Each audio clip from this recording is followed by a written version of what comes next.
So if you want to make APIs in Python, so we have one framework called Django REST framework, and that should be installed inside of Django. So let's start our project setup and install the dependencies. So first of all, we need Django. So for that, you can simply type pip install Django. It will install Django in your virtual environment, and you can use that as well. So we have some commands in Django for creating project, for creating app inside the project, and so on, that we'll see in the next videos. And so as we are going to deal with our APIs, so API is just like an interface. By using that, front end is communicate with the back end.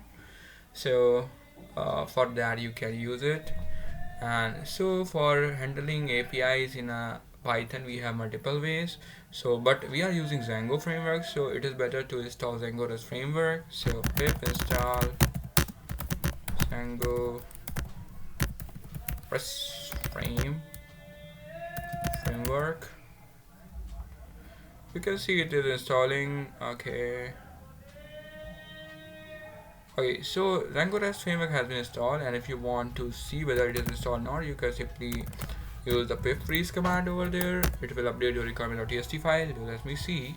So you can see we have Django REST framework, we have Django, we have everything that we needed. Okay, so that's how you can install Django thing.